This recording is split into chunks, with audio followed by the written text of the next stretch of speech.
प्यारे लाल की आवाज में। वो करे पीछे हम छिए पगलाई, जहिया से छौरी हमर गाँव में आइल।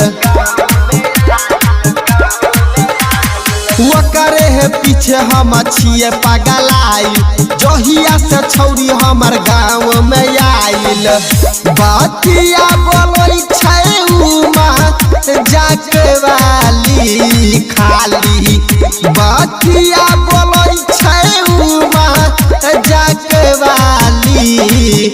चुम्मा दे देलकै, चुम्मा दे देलकै, चुम्मा दे देलकै ललकी फराक वाली, चुम्मा दे देलकै ललकी फराक वाली, चुम्मा दे देलकै ललकी फराक वाली। डीजे विकास,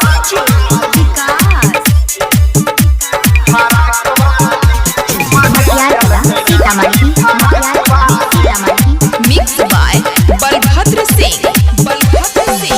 आखियाँ में कजरा जबला गाय के छौरी चलै छै, देखी केतना छौरा भैया हाथ अपन मालै छै।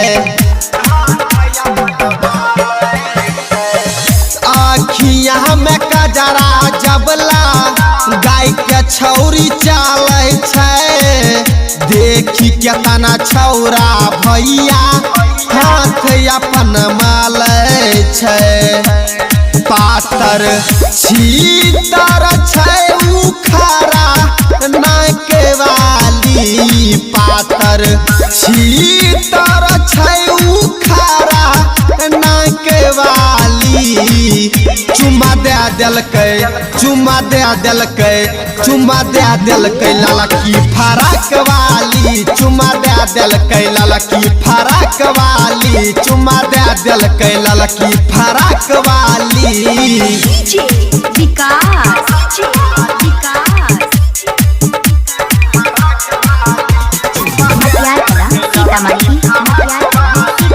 Presented by PM recording studio Alamnagar Madhepura. जब जब देखै छै उ हमारा के हँसै छै, मोहनी मूरतिया ओकर दिलवा में धसै छै।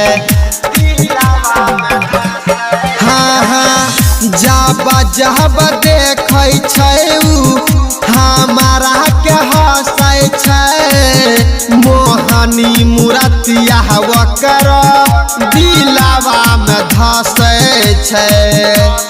कहे राजू परवीन छियै बल्लू के साली, कहे राजू परवीन छियै बुलसन के साली।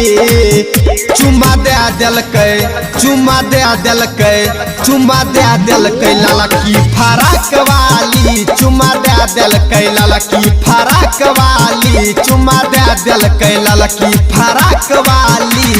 वो करे है पीछे हम छिए पगलाई, जहिया से छौरी हमर गाँव में आइल। बतिया बोलै छै उमा जाके वाली खाली, बतिया बोलै छै उमा जाके वाली। चुम्मा दे देलकै, चुम्मा दे देलकै, चुम्मा दे देलकै ललकी फराक वाली, चुम्मा दे देलकै ललकी फराक वाली, चुम्मा दे देलकै ललकी फराक वाली।